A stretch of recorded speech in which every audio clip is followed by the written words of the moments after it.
오늘 말씀의 본문을 묵상하면 지금 현재 나의 현실의 모습을 보는 것 같음을 경험합니다. 오늘 본문을 곰곰이 묵상하면 현재 나의 삶의 자리와 같은 상황인 것을 알게 되어요. 하나님 앞에 부르짖지만 응답 없는 하나님, 고난의 현실 가운데 있지만 해결되지 않은 문제, 그럼에도 불구하고 하나님 앞에 서 있는 오늘 본문이 마치 나의 삶의 자리와 거의 흡사하다라고 하는 것을 느끼게 됩니다. 그래서 오늘 본문을 가만히 묵상하면 도대체 하나님 어디 계신가? 왜 방관하시는가? 하나님은 지금 어디에서 뭘 하시는가? 라고 하는 의문과 하나님이 정말 나를 사랑하신다면 어떻게 이렇게 나를 내버려 두실 수 있는가? 라고 하는 생각을 하게 하는 오늘 본문을 기억하게 되는데요. 먼저 오늘 본문을 잠시 살펴보기 전에 오늘 본문을 어떻게 바라보아야 되며 또 적용해야 되며 해석해야 될지를 생각해 보려고 합니다. 오늘 본문은 첫 번째로 현재 나의 삶에 체험적 하나님을 경험할 것을 오늘 본문은 우리에게 요구하십니다. 두 번째는 미래의 예언과 성취로 이루실 하나님을 소망하게 하는 겁니다. 자, 먼저 현재 이곳에서 말씀하시는 체험적 신앙의 그 능력은 오늘 본문 1절에서 5절은 현실의 고통스러운 상황 가운데 하나님에 대한 고백을 하고 있어요.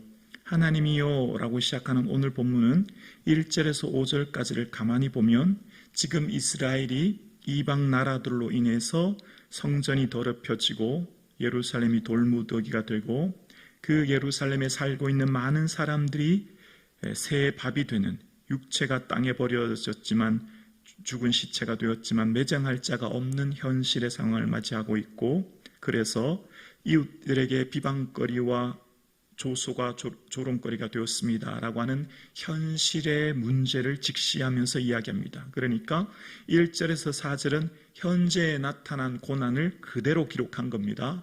눈앞에 보이는 현실을 기록한 거예요. 정말 끔찍하고도 정말 비참한 현실을 이야기합니다. 어떻게 이런 일이 우리에게 닥칠 수 있나? 라고 하는 고백이지요. 그런데 더 큰 문제가 있습니다. 우리에게 언제나 문제는, 우리를 고통스럽게 하는 것은 내가 닥친 고난보다 응답 없는 하나님이 우리를 더 고통스럽게 하지 않습니까? 내가 만난 문제보다 그 문제를 해결해 주시지 않은 하나님 앞에 우리는 더 큰 어려움을 겪습니다. 여기서 많은 사람들이 낙심하게 되고 실족하지 않습니까? 그래서 오늘 본문도 마찬가지예요. 하나님 앞에 간구하고 기도하는 이 상황 속에서 하나님께 응답 없는 하나님을 경험하는데요. 5절에서 8절까지 보면 여호와여 어느 때까지니까 라고 하면서 하나님 앞에 절규합니다. 하나님 도대체 언제까지예요? 왜 우리를 이렇게 내버려 두시죠? 하나님께서 주를 알지 못하는 민족들, 주의 이름을 부르지 아니하는 자들에게 주의 노를 쏟으세요.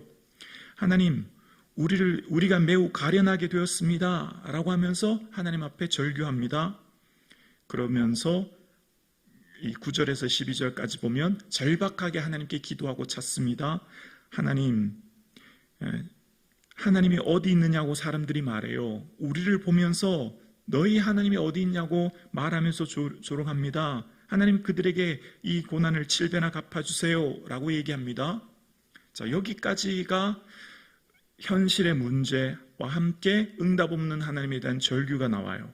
그런데 이해할 수 없는 한 구절이 마지막에 등장해요. 12절 보실까요? 12절 함께 고백합니다. 시작. 우리는 주의 백성이요 주의 목장의 양인 13절입니다.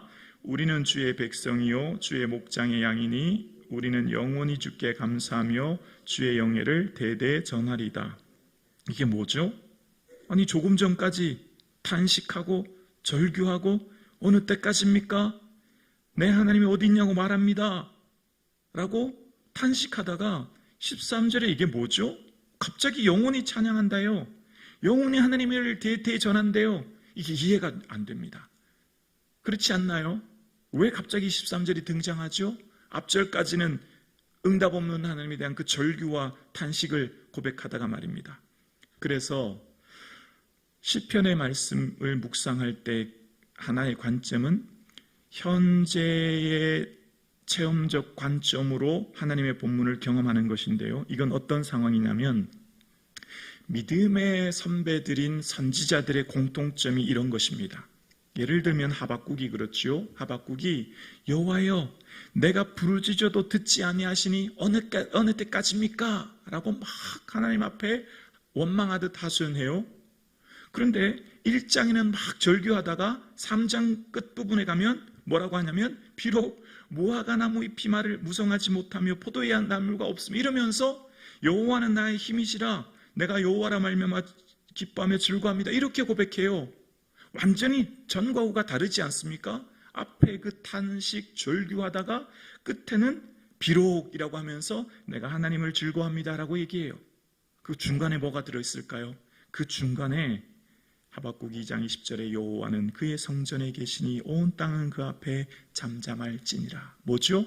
성전에서 그 초월의 영역에 계신 하나님의 영광을 맛본 겁니다.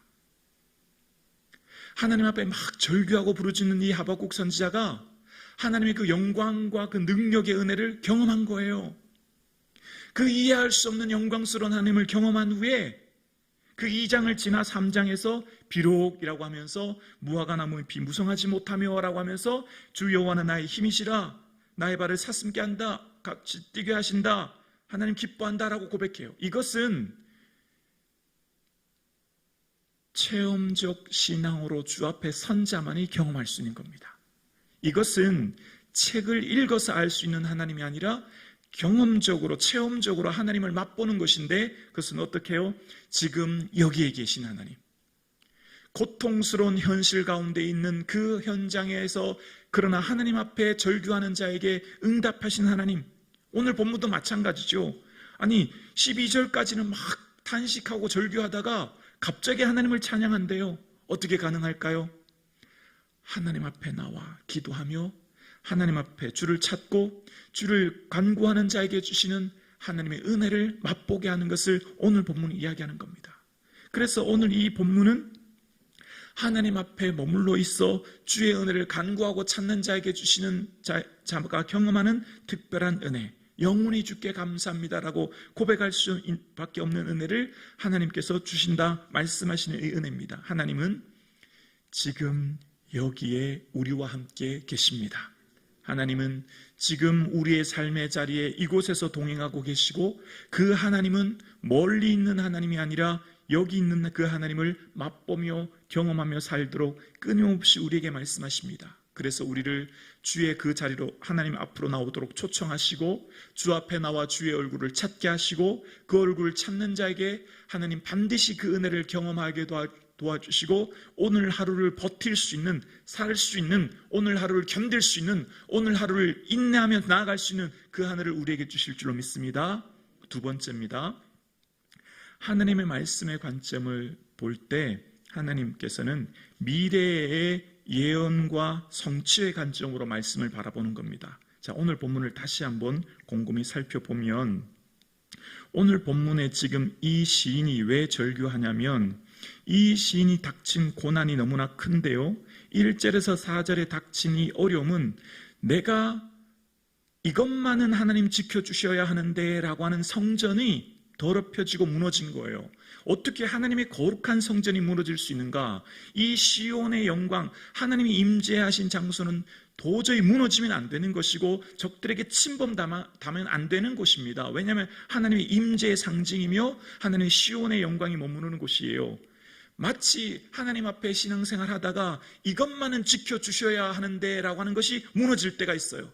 이것만은 하나님께서 보호해 주셔야 되는데 라고 하는 것이 무너지는 현실을 경험할 때가 있다는 것입니다. 그래서 지금 이 시인이 고백한 현실의 자리가 어디냐면 4절 끝부분에 보면 우리를 애워싼 자에게 조소와 조롱거리가 되었다라고 고백합니다. 우리가 지금 애워싸여 있다는 거예요. 적들의 포위가 되어 있어서 지금 예루살렘 성벽이 무너지고 우리의 시체가 매장할 자가 없는 상황을 맞이하게 되었다는 겁니다. 그럼 이 현실의 상황이 언제 이스라엘 역사 가운데 있었지요? 바로 역대하 25장에 예루살렘 성벽이 포위되고 시드기야 왕 때 그 바빌론에 의해서 성벽이 파괴되고 성읍이 에워싸인 상황이 있었음을 봅니다.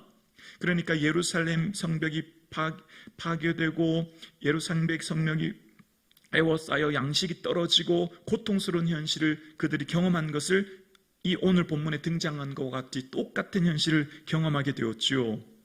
그러면서 그 현실 상황 가운데 있었던 일들, 왜 그런 일이 있었을까를 성경 전체를 보면서 보면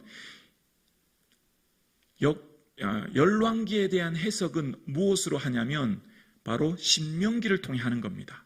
신명기의 관점으로 열왕기를 해석하는데, 그럼 신명기에 어떤 일이 있었죠? 모세가 이야기한 겁니다. 얘들아, 가나안 땅 들어가면 모든 것이 풍족하고 기쁨과 즐거움 가운데 있을 때에 말씀 가운데 거해야 된다. 그렇지 않으면, 그 말씀대로 순종하지 않으면, 너희가 우상을 숭배하면 신명기 28장 47절 이후에 그 축복과 저주의 장에 보면 적군에게 애워싸이고 맹렬한 공격을 받아 곤란을 당하며 내 몸의 소생의 살을 먹게 될 거야, 이런 내용이 나옵니다.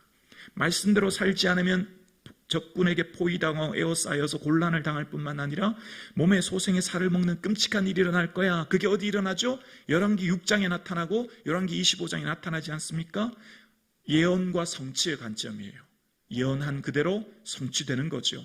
하나님은 말씀하시면 그대로 이루어지는 것이지 않습니까? 그래서 이 본문의, 오늘 본문의 11절에 갇힌 자들의 탄식, 죽이기로 정한 자들, 이런 표현이 시편 102편에도 똑같이 나오는데요. 이게 예레미야 10장 25절에도 똑같이 고백합니다. 이 고백들이 계속 나오는 이유는 뭐죠? 예언과 선치의 관점으로 본문을 보는 것입니다. 우리에게 오늘날 적용하면 어떻게 되죠? 말씀하시면 반드시 이루어집니다. 다시 말하면 하나님의 말씀은 반드시 성취된다는 거예요. 그러면 미래적 관점으로, 소망으로 하나님의 나라를 바라보는 것이죠. 그래서 레위기 26장 44절에 모세가 이스라엘 백성들에게 한 말씀이, 레위기 26장 44절 자막 한번 보여주실래요? 목사님, 네. 함께 우리 고백할까요? 시작. 그런즉 그들이 그들의 원수들의 땅에 있을 때에 내가 그들을 내버리지 아니하며 미워하지 아니하며 아주 멸하지 아니하고 그들과 맺은 내 언약을 폐하지 아니하리니 나는 여호와 그들의 하나님이 됨이니라. 너희가 원수의 땅에 있을 때에 비록 이런 너희가 불순종과 어려움으로 비록 원수의 땅에 가게 된다. 그런데 꼭 기억해, 비록 너희가 원수의 땅에 있을 때 버리지 않을 거야. 버리지 않을 거야. 그리고 아주 멸하지 않을 거야. 왜냐하면 내가 너와 맺은 언약이 있기 때문이거든. 나는 너의 하나님이야 라고 하는 약속의 말씀. 비록 현실의 삶이 어려워요. 고통스러워요. 그런데 오늘 시인이 어떻게 하나님께 감사할 수 있었을까요? 말씀을 붙들었기 때문이에요. 말씀이 있었기 때문이에요. 그 하나님께서 말씀하신 그 약속을 붙들었기 때문이죠. 자, 그리고 이 본문을 다시 적용하면 어떻게 될까요? 예언과 성취는, 이 본문은 우리의 삶 가운데 우리의 인생이 이 땅이 전부가 아니라는 걸 말씀하시죠. 어떻게 해요? 이 땅의 인생이 끝나는 그날에 영광의 하나님을 바라볼 그날이 우리에게 있는 줄로 믿습니다. 영원한 하나님 나라가 우리를 기다리고 있어요. 저 천국이 우리를 기다리고 있어요. 그날의 영광스러운 나라를 소망하며 바라보면서 지금 여기에서 소망 중에 즐거워하며 환난 중에 참으며 기도에 힘쓰는 삶을 살게 되는 것이죠. 이곳이 전부가 아님을 우리는 믿기에, 그 나라에 있을 영원한 영광을 지금 우리는 이곳에서 바라보기에, 그 영광스러운 하나님을 바라보기에, 바꿔 말하면 지옥이 반드시 있습니다. 아멘이시죠? 천국이 반드시 있습니다. 이 땅의 인생이 전부가 아닙니다. 예언하신 예언은 반드시 성취됩니다. 그 관점으로 하나님 말씀을 바라볼 때, 하나님께서 역사하실 그 나라를 소망하며 그 주실 은혜를 바라볼 때, 오늘 내 삶 가운데 하나님의 은혜를 바라보며 주님 앞에 주께 감사의 고백을 할 수 있는 이 하루, 하나님은 지금 여기에 우리와 함께하고 계시며 그 약속의 말씀은 변치 않고 실행될 것이니 그 약속의 말씀을 붙들고 오늘도 살아가시는 저와 여러분 되실 수 있기를 주님의 이름으로 축원합니다.